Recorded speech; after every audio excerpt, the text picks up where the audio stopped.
You are listening to Package Your Genius, a conversation designed to give you clarity on your calling and serve as a catalyst for your career. I'm your host, Amanda Miller Littlejohn.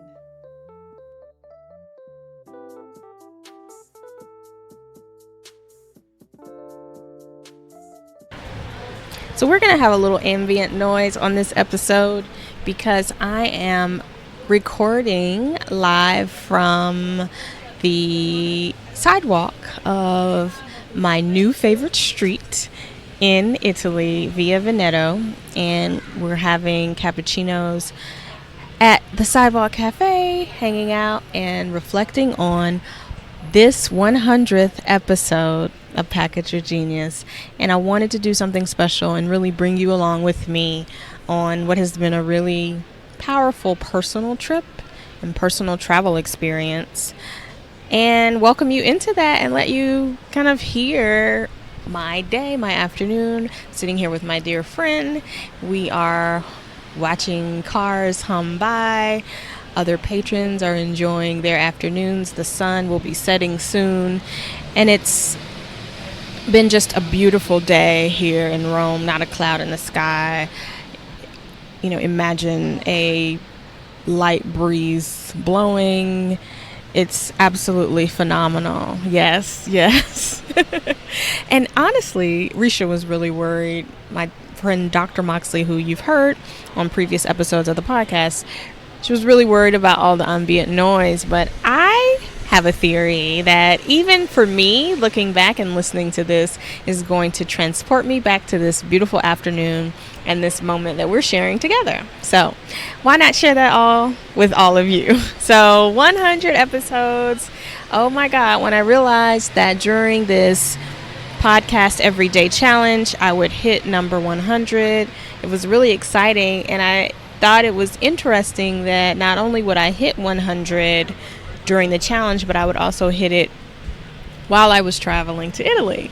So, hey, I don't know. It just seems awesome. But Dr. Moxley, for those of you who have not heard her on previous episodes, is one of the most talented therapists. No, she is the most talented therapist I have ever had the good fortune of coming across. And she works with me in Package Your Genius Academy as a mindset coach and performance coach, where she helps us break through some of those psychological barriers to our visibility. So welcome, Dr. Reisha, to episode 100. I can't tell you what an honor it is to be here. Even as we're reflecting on the day, and we just finished one of the best meals we've had In life. much less this trip, right? And we're enjoying each other. We're enjoying shopping. But we're also taking time to reflect, and I'm honored to be able to share in this moment with you today on this special occasion. I'm so proud of you and so inspired by your work ethic and the heart and soul you put into everything you do, including this podcast, because y'all, she's been serious about this. She's like, okay, well, whatever we're gonna do, we need to make sure that I carve out time for my people. And there's a love for what you do and for the people that you serve and that you inspire that just touches my heart, and I know it touches so many others. Thank you, Reisha. It's funny, as you were saying, work ethic and talking about kind of what I have brought to this experience.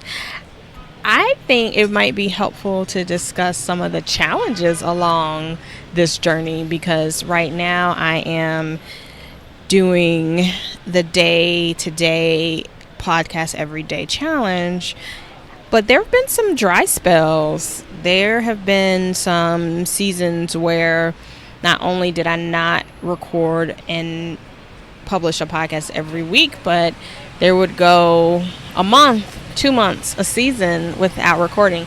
And I'll be honest with you, when you think about starting a project like this, when I started it, it was simply because I had thoughts and insights to share, and I figured they could be useful. And honestly, it was an extension of blogging. Like, oh, okay, I write, and I can form a somewhat coherent thought when I speak. So, maybe we'll maybe Okay. maybe we'll throw this on the audio and see what it could be. But that doesn't necessarily mean you are prepared to face those first months or even years as you try to gain traction and find your voice and find your audience. And so for me, I remember, I'll be honest with you, I got trapped in a lot of comparison. You know, when you think about podcasting and what should my podcast be doing by now? How many people should I be reaching? How many downloads should I have each month? Why am I not making certain lists where people are talking about favorite podcasts? And even when people shout out podcasts, like, I don't know, I guess sometimes I hear mine getting shouted out, but in the beginning I wasn't. I would say year 1 to 1.5. And at some points I would struggle, and I remember you were there along for all of that, wondering, well, does it even matter? Should I be doing this? And I'm not really, I'm trying to reflect. Can I ask you, since we have this awesome moment to reflect, because I was talking with Amanda about what I would love, in addition to celebrating what you've done, I really think it's important for you to have this retrospective in terms of the impact that you've already made, not only on your audience, but also on who you are. I think it's also important for you to center yourself in your power in this moment, and then look forward in terms of what you want to see and what leverage you want to continue to have based on your body of work. And so to have the opportunity to do this in Rome on the 100th episode, I have to kind of put on my Oprah shoes and ask you, what kept you going in the moments where you were questioning? Because I think for so many, including my clients and people that I work with and even colleagues, when you bump up against that self-doubt, or you don't get, I don't want to say you don't get recognition at all, but you don't, find yourself, yes, exactly. Oftentimes that's enough to quit. And I'm curious for you, what keeps you engaged? What keeps you going? Well, funny enough, I did quit. I think several times. I don't think I announced it, but I stopped recording podcasts, and I wasn't sure if I was going to keep going. But invariably, I would come back. I would be inspired enough and have something that I wanted to say badly enough to come back. But another thing that I think kept me going in the early months was, and you already used the term body of work, there's something to me about like accumulating things that feels really good. And so I think, one episode, you don't really have a podcast, you have an episode. But if I can get to 10 episodes, right? If I can get to 10 or 12, I have a show. Yeah. I have something that I can point people to and say, here are my thoughts, this is what I've created, and this is what I've done. And I think there's a sense of achievement I get just from having knocked down, like, okay, I did 1 episode, I did 2, I did 3, I did 4. Even with this challenge of podcasting every day, it's very satisfying to write down in my planner that today I'm recording my episode for the day, and then checking off that I recorded it, edited it, and it's out in the world now, and I maintained the integrity of my challenge, right? And so I think starting out, I didn't necessarily have a goal for the number of episodes I wanted to record or any specific metric like, oh, I want to have 1 million downloads or I want to record 20 episodes. But I think it would have been helpful to start out with some sort of a metric in mind, whether that's I want to just make it to 12 episodes and then I'll see how I feel, or I would love to reach my first 1,000 downloads. Like some sort of goal that I'm striving towards would have been nice. I didn't have one, but that did not keep me from moving forward. And I would say after I got through, so the first thing that kept me going was just the idea of having some episodes. I didn't have a specific number in mind, but I felt like if I can get a handful of episodes up on iTunes, I have a legitimate podcast. I don't have just an episode. once I got past that, hearing feedback from people who found the podcast, who may have known of me before and sometimes didn't know of me and only became aware of me through the podcast, was extremely motivating. And it helped me see the power of this medium. I already knew the power that it's had for me personally, because I have a number of podcasts that I listen to that really help me reflect, and they get me together. And it's just so powerful to be able to experience someone's expertise and their coaching and their insights and their wisdom without knowing them or meeting them, but being able to tap into their brain and like what they're thinking about at any given time. So I already knew the power of the medium for how it can help me, but hearing people reflect back and say, oh, that episode really helped me, to me, honestly, that's all. You know me, that's all I need. You know, it's interesting too, because as you're naming those two things that helped you stay consistent was a desire to reach your audience and getting that feedback, but also these things speak directly to the quality of your content, because you mentioned taking a hiatus when you didn't feel like you had something to say. And I'm a podcast connoisseur of sorts. I'm not on your level for sure.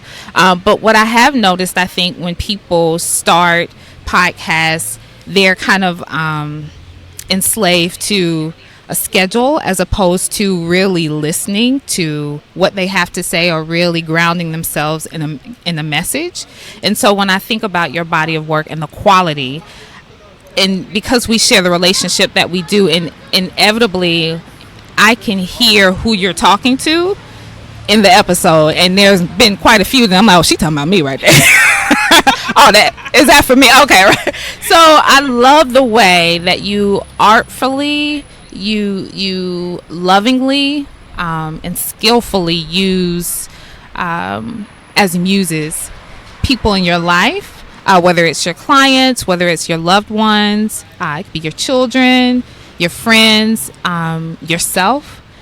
You do it in a way that I would say is therapeutic, not only in a sense of what it does for people, but the care you take for people in sharing their story. It never feels like I might be a little like ouch, but it's never like shame. It's just like, woo, she riding down my street, parked in the in the driveway and is honking for me. This is my message. And I love that. And I think it does speak directly to the quality of your content and what you've put your heart and soul into. Thank you. And I feel like this is now just a love fest for me. Thank you. I'll receive it. But that's an interesting point that you bring up around the different places that inspiration comes, because I truly believe inspiration is everywhere. I am inspired every day by something. It could be a phrase, a sentence, a situation. I'm very inspired by people's problems, obviously. As a coach, I think you would have to be. And whenever I hear a problem that I think is probably universal, or there are more people who are struggling with this, I think that's always great fodder for content. And so that would just be one tip for anyone who is thinking about starting a podcast and you're wondering, what in the world will I talk about?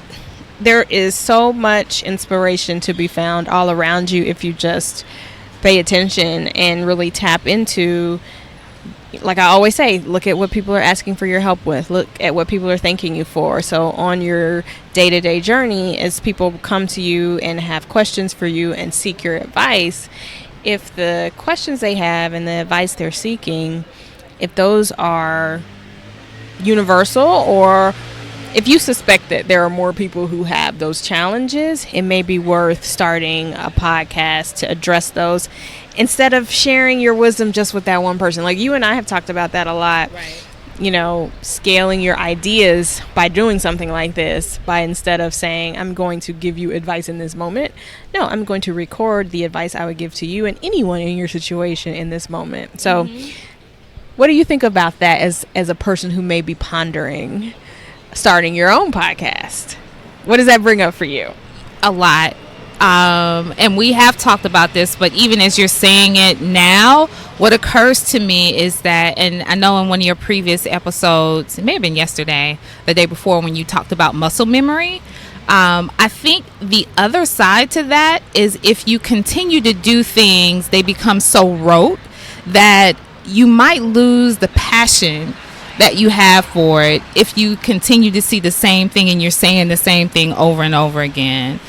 I think one thing that can help me is the relationship that I have with my clients. But if I'm seeing people and they're coming to me with the same thing over and over again, I might lose a little bit of my passion for it if I have to keep doing it. And so when you're saying your idea about, setting forth a series or something that you see consistently and you bring energy to that space, the people who interact with you at this point, and you've said this, are ready to move to the next level based off what you've already set as a foundation instead of having to start from ground zero.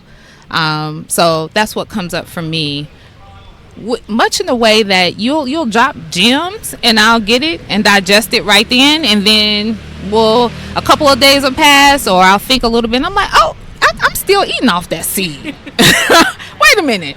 I have another course on that seed. Yeah. So just to give you all some background, if I may share. So Dr. Moxley is a brilliant, right, let's put it out there so we can have the people hold you accountable. So Dr. Moxley is a brilliant therapist. And I say this because there are wounds that I have had for decades. Wounds that I gave up on healing. Wounds that had scabbed over and scarred. And I just thought, oh, well, these are just a part of me. They are woven into the tapestry of Amanda, right? Right. Right. I'm going to take these with me to my grave. I had resigned to that. And I've spoken to therapists, worked with therapists to try to move past them, because as you all who are listening may know, when you start trying to move to a different level in your life, in your relationships, in your business, and on whatever the part of your life you're working on, those old issues tend to crop up, and you may have tackled them at one point before, but if you haven't healed them, they come back. So anyway, there were wounds that I had just decided were going to be with me forever, and just having conversations with you started to move things away, break them up, and dissolve things, and give me coping skills and a sense of peace around some of the things that have haunted me for years. And so when I say that she's gifted, I'm not speaking from what I've watched or seen. It's from what I've experienced personally. So thank you for that. That's number one. Don't cry. Too late.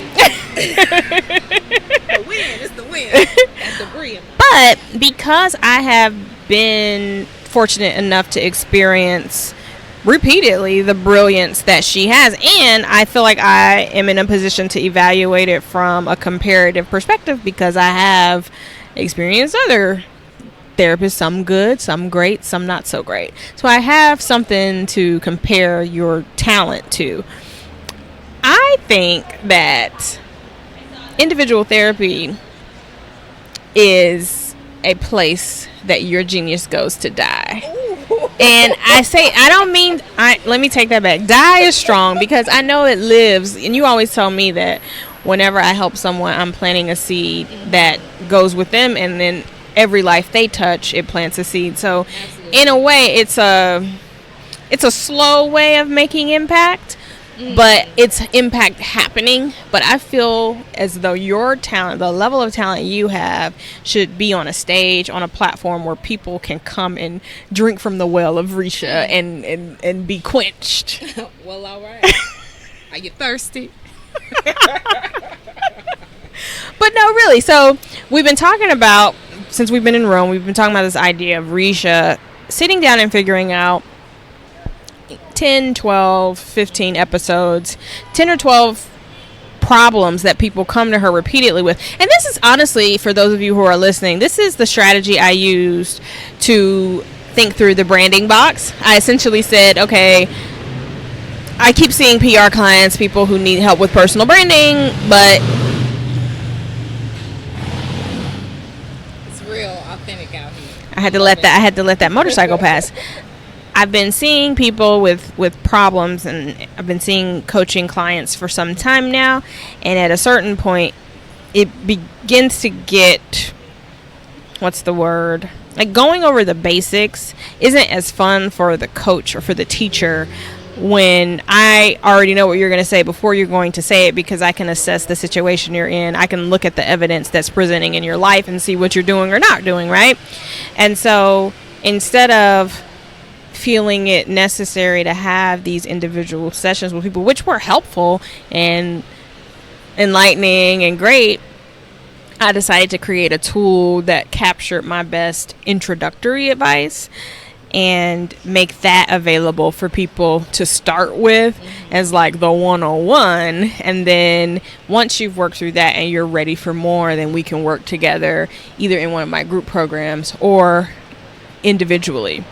And so I really believe that is for anyone who's listening. If you've gotten to the point where you are seeing the same questions over and over again, and you're repeating yourself and you're giving good advice, but you're feeling like, okay, if there were a way for me to share this without having to tell you, then I could free myself up to go do something else. Right. It's time for you to package your genius in some format. And so the thing Reisha and I have been talking about in terms of her packaging her genius is a capsule podcast. So what are the 12 problems that people have most frequently? What are the kind of the baseline issues that people are coming into therapy to solve? How can I almost record some therapy sessions as a baseline? And then if you want to meet me one-on-one, we're really tackling some intensive stuff.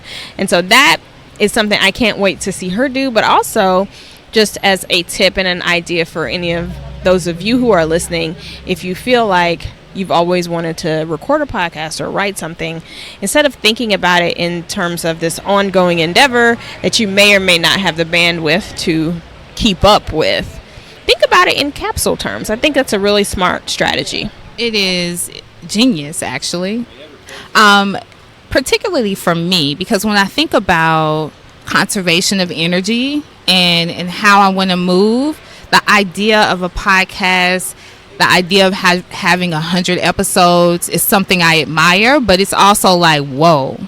But when you put it in terms of a capsule, it really frees something up for me creatively, because I know that I can pour myself into each episode with such intention, so it starts to feel really rooted and grounded in what I want to represent or present as a therapist, as your very best work. Exactly, as opposed to this indefinite, and I'm like, whoa, I don't know if I have the energy to be able to sustain that. But if we look at it in terms of capsules, and who's to say that capsule might be one that stands alone, but then there may be another series.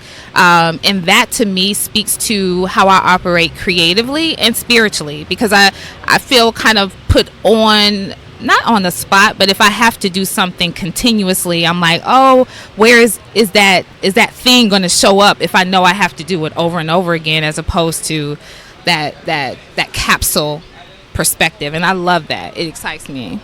So one of the things that just came up while you were talking was this concept of being an activator versus a maintainer. That principle, yeah. I heard that in what you were talking about, and I stumbled upon this a few years ago when I was designing my own services and really trying to find ways to help people that connected with me and made me feel good, but also served them. And some of you all know a part of my story. One of my signature services was the 90-minute brand brainstorm, and it was a one-time session that I help people kind of activate a path and get on the path to packaging their genius and walking in their purpose and being who they wanted to be. And I found that infusion of energy, I could, like you said, I could bring my best self to that session. But the idea of being an ongoing coach indefinitely didn't light me up, and it made me wonder, okay, well, can I keep it up? Will I stay interested? Will I run out of things to say or whatever?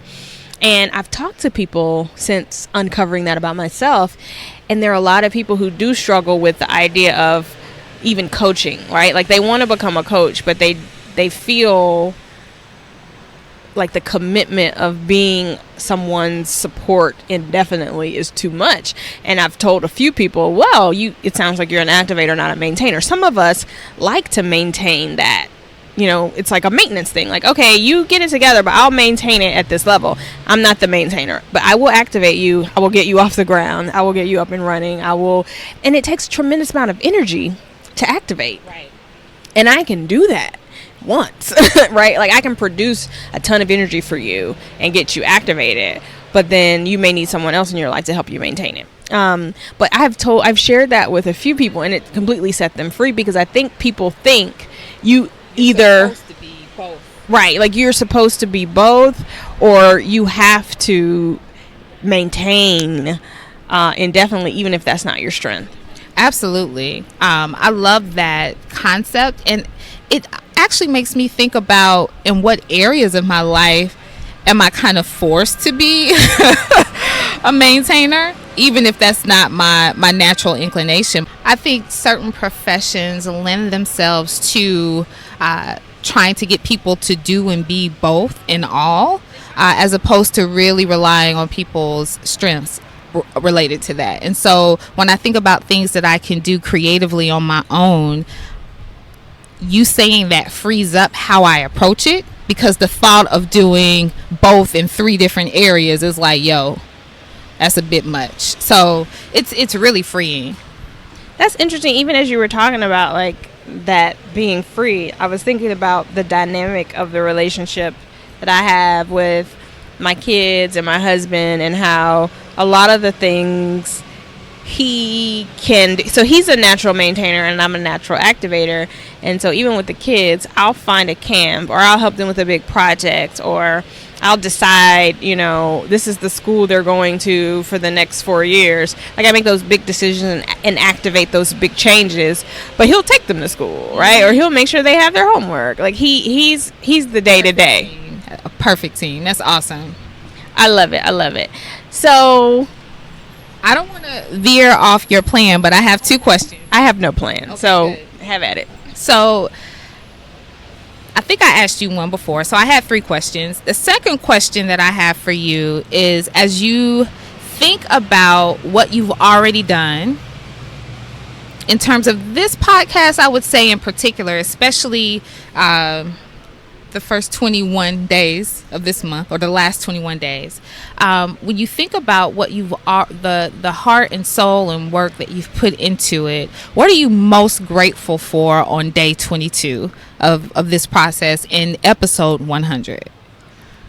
Whoa. Yeah. I wish I could have gotten the notes beforehand, because I'm like, There's no wrong answer. What am I most grateful for?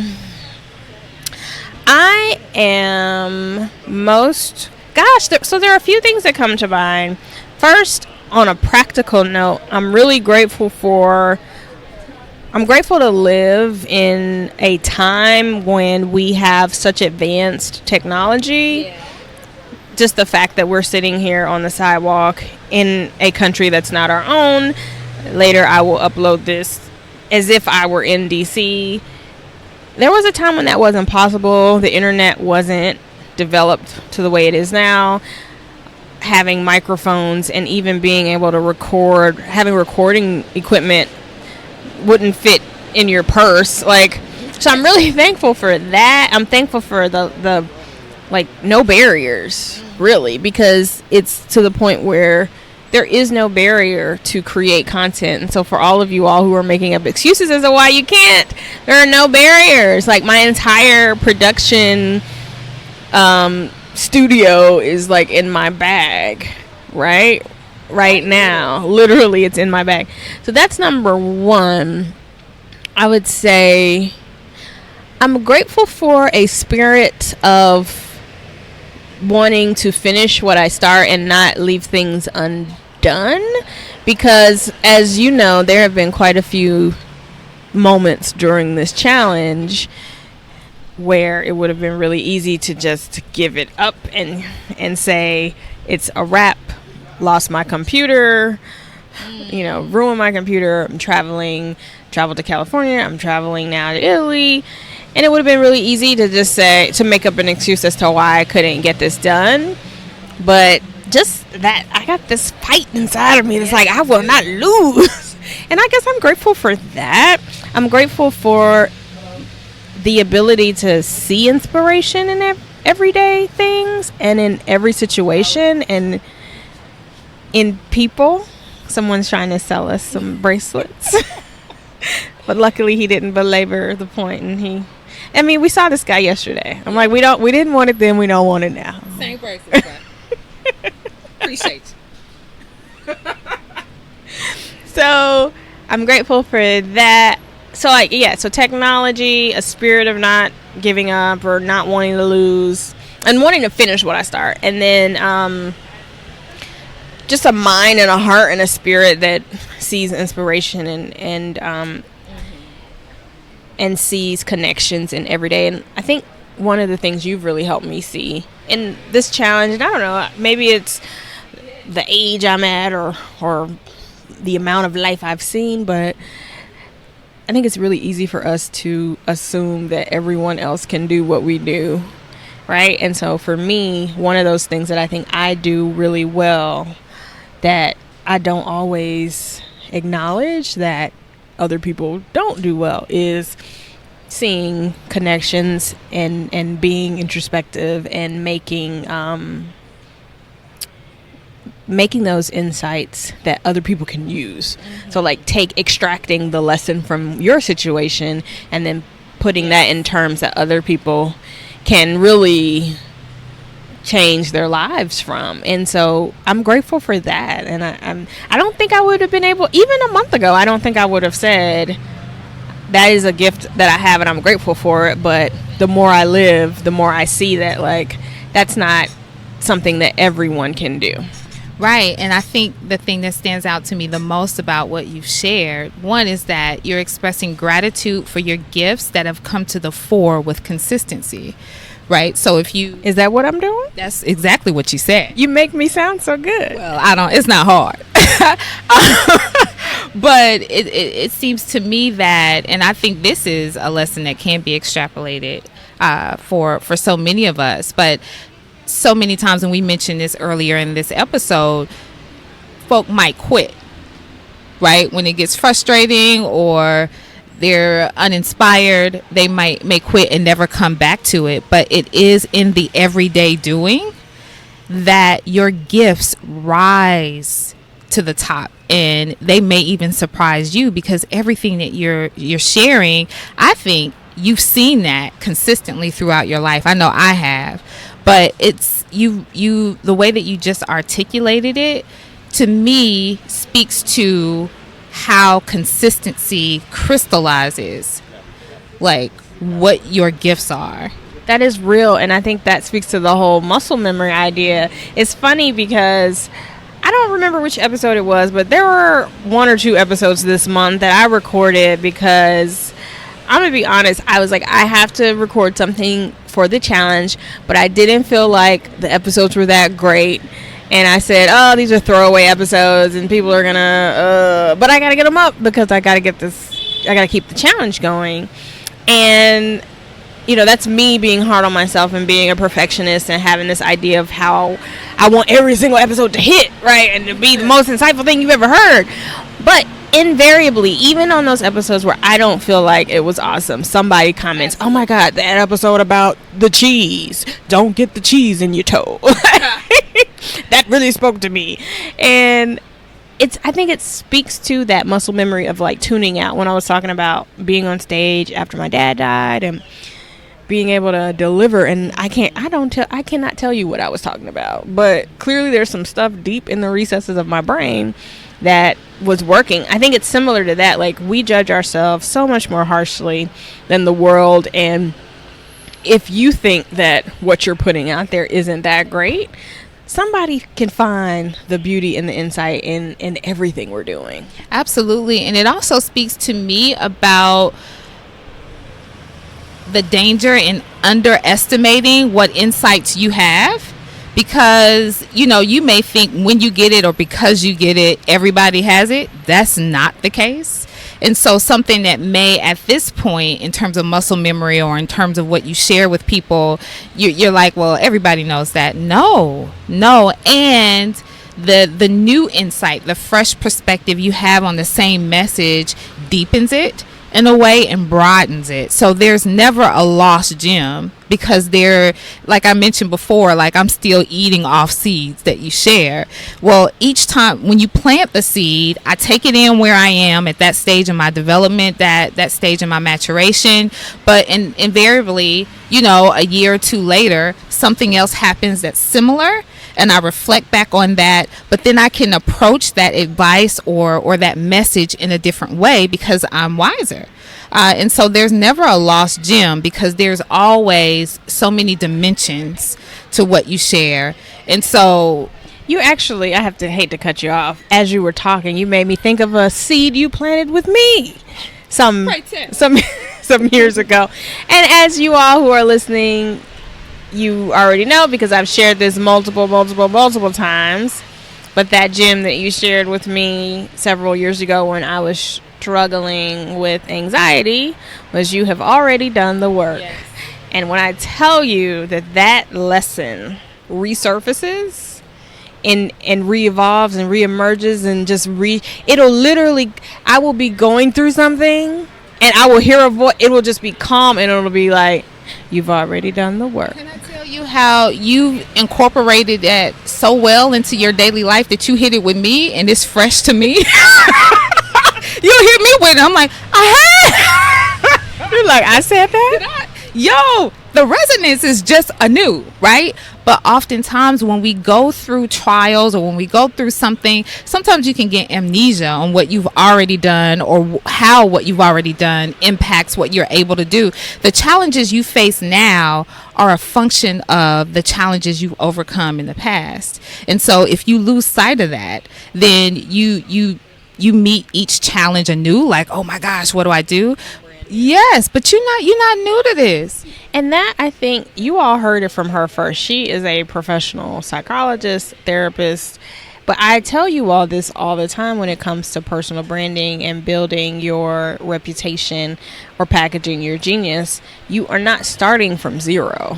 Just because you decide to package a service or put a price tag on what you're doing, that doesn't mean you're starting from zero. You're only able to package it and price it and sell it because you've already been doing the work, right? Yes. And so many of us, just because we're doing it differently or we are doing it in a different room, we went from a corporation to now our own office at WeWork, or we're selling to a different audience, or we have to handle the invoices now versus the company that made sure all of that was handled. It's like, oh my God, I'm starting from zero. No, you're not starting from zero. None of us are. A pigeon just tried to join us and we're not interested. Not at all. We don't want bracelets. We don't want pigeons. But they want that word. That pigeon trying to get that word. Even the pigeon knows it's going down on episode 100. It's going down. You had another question for me. Okay. Yes. So you see, the theme is past, present. So this question is rooted in. I actually missed. I'm so slow. I totally missed that you had a theme going. I love it. You're so smart. Listen to the episode. You'll hear it.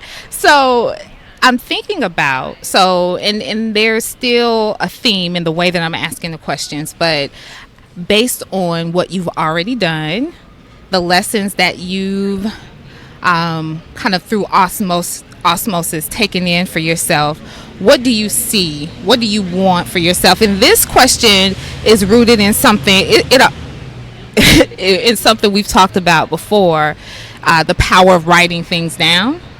And I know that the same power lives in what we speak.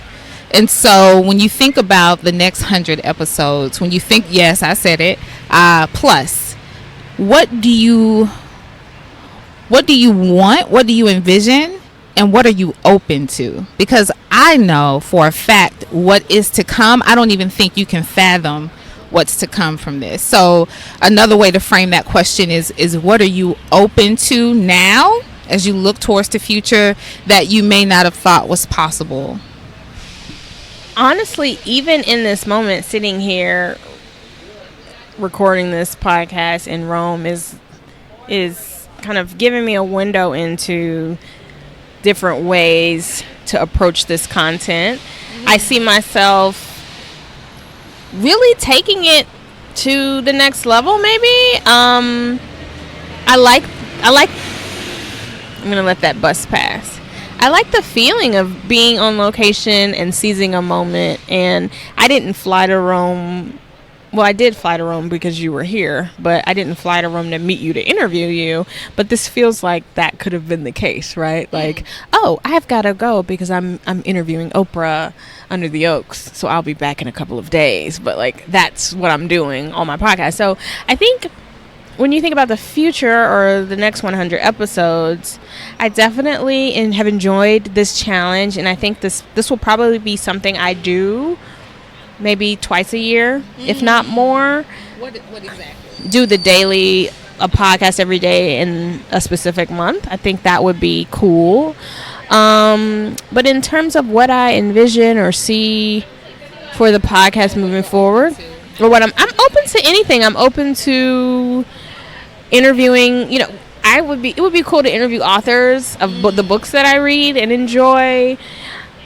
I'm open to interviewing more people I meet through my studies, travels, and work, but also people who may be in the public arena. I'm open to that. I'm very interested in people, so I'm not intimidated by the idea of interviewing anyone, actually. So when you think about how we talk about your gifts and talents and things that make people nervous, so I'm never nervous when I have to write something, and I'm never nervous. One of the people in the PR program asked me about the interview sessions, because she was saying, oh, you do so much in the program. Like, we have the brainstorming sessions, and then we have the pitch writing things, and then you interview the journalists every month. Like, isn't that a heavy lift? Like, the meet the media? I was like, no, like, that's not a heavy lift at all. That's fun. Like, it's fun to interview the journalists because I get a chance to meet them, and I'm naturally curious, and I don't have to do a ton of preparation because I know exactly what I want to know from them.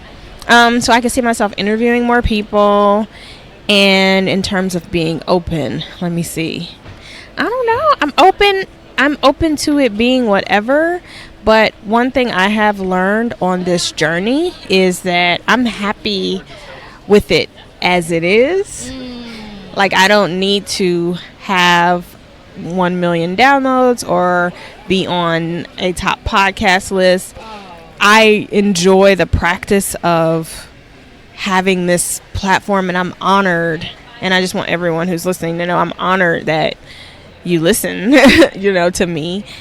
So it's a joy to have something to say, and to have 1, 2, 10, 20, however many people listening and having their lives impacted by it. So honestly, I don't have any expectations or pressure on it.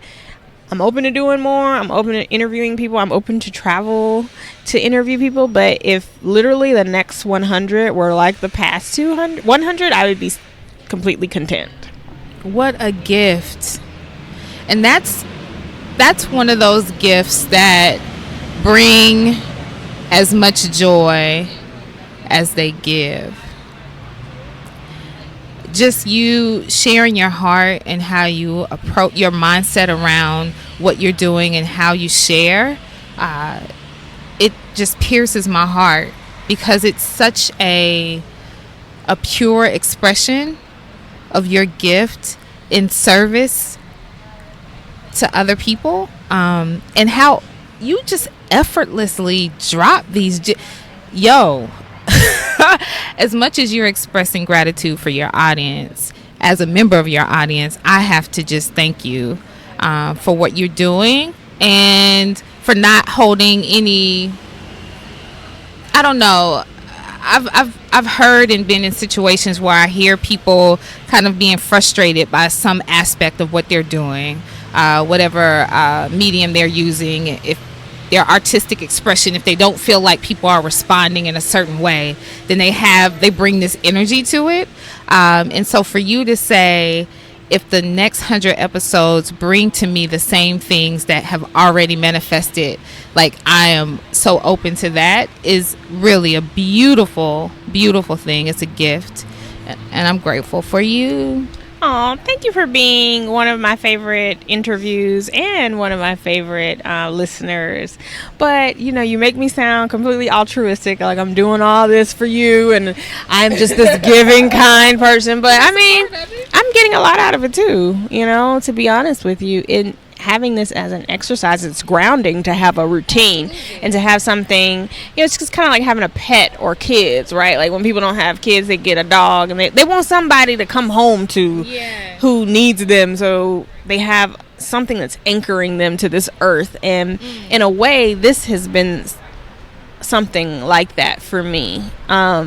It helps, people talk about walking in purpose and finding your purpose, but creating this medium or this show, this experience where it didn't exist before, it gives you purpose, right? So it's like, okay, there was no podcast and then now there is one, and I've cultivated an audience and I'm continuing to cultivate that.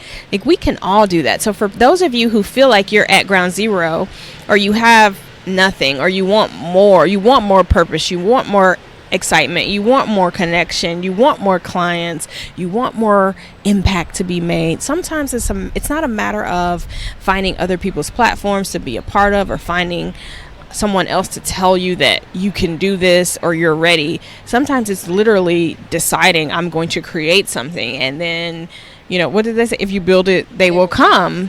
And that's how I feel. I feel like I wanted another way to reach people and created it, and people have come, and I've been blown away by just looking at the statistics and the analytics. Listeners all over the world, like, how did you find me in Switzerland? Like, wow, huh? So that's been really cool, and I never would have thought that would have been possible for me without someone saying, hey, come speak on this stage in Switzerland or Indonesia. But this microphone has given me a stage to reach people wherever they are. So I'm eternally grateful for that. But I think that we have covered the basis for this episode. I'm so glad to have you here on the journey with me. I'm so thankful for all of you who are listening. But also, if you are interested in launching your own podcast or packaging your genius through a book, I honestly did not know very much about what I was doing in the beginning. I had some help. My friend's mom, Audrey, helped me get started with recording my first episodes and really understanding my voice. But after that, I was on my own and started doing it, and I didn't do a ton of preparation. I didn't buy a ton of equipment. And so for those of you who have been thinking about doing it, do it today. Start today. Order your mic, set up your GarageBand, or hire an audio producer if you don't feel like that's a skill that you have. But don't wait. Don't hide your voice and don't hold it in, because there are people out there who could be impacted by what you have to say. But the sense of purpose you're looking for may be something that you need to create, and you have the power to create that. Hello, somebody. So with that, we're going to close out episode 100. Thank you for joining us here today on Via Veneto in Roma, Italy. It's been amazing being here and sharing this experience with you. I hope you enjoyed hearing all the sounds of our new favorite street. And yeah, I hope you've been enjoying the podcast so far. And thank you for being a part of my journey. Bye.